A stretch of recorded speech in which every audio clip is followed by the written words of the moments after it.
they want to pit me against the Prime Minister and his family. And thirdly, they also want to pit me against Anwar Ibrahim and his group. So here am I stuck in between with no other alternative than to come out. I've not come out over the last few years. I just mind my own business. But this leaves me with no choice. It's actually a character assassination on me, and I have to defend myself.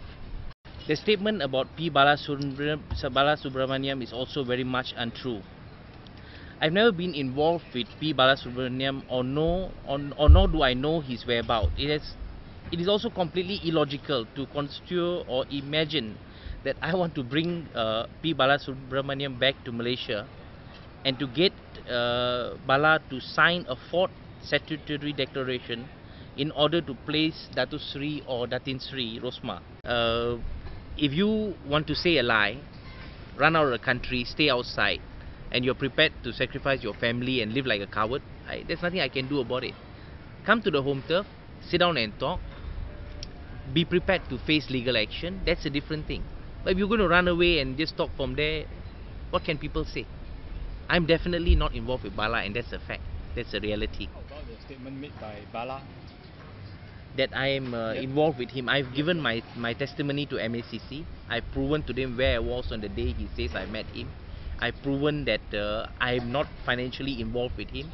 I believe this whole thing was construed at that time 2 years ago for a completely different purpose, and we were victimized in this manner, but it didn't affect my business. These checks were not real, you know. The MACC went to the bank.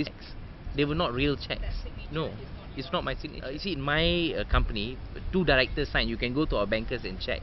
You cannot pass a check with 1 signature. All those checks were with 1 single signature of a person we don't know. And we proved this to MACC. They asked us to show us the check, but even that check number doesn't exist. You see, Bala is like this.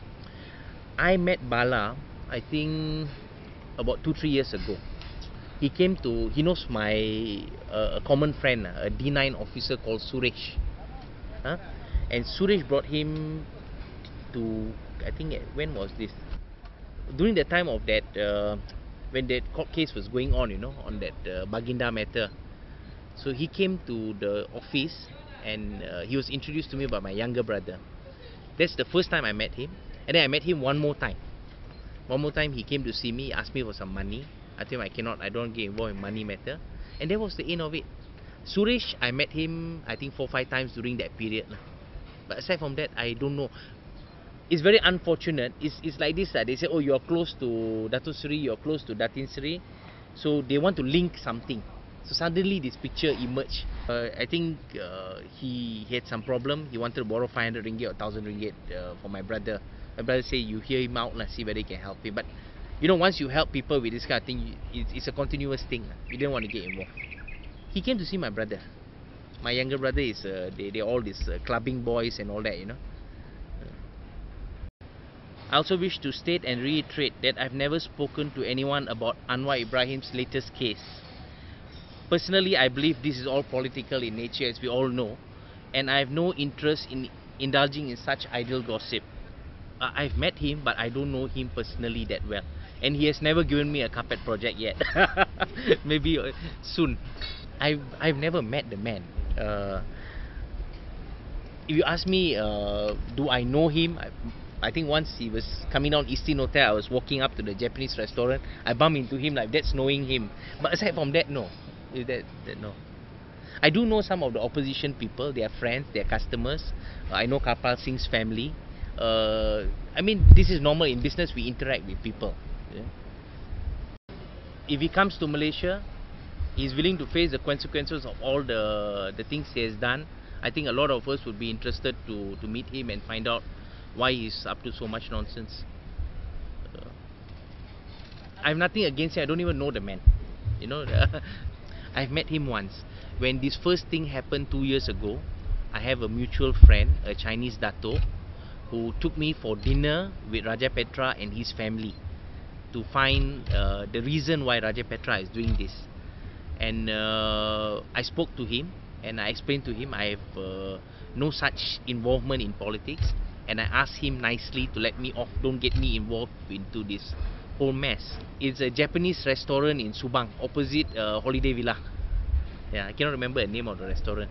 I believe there is a financial implication to him doing this.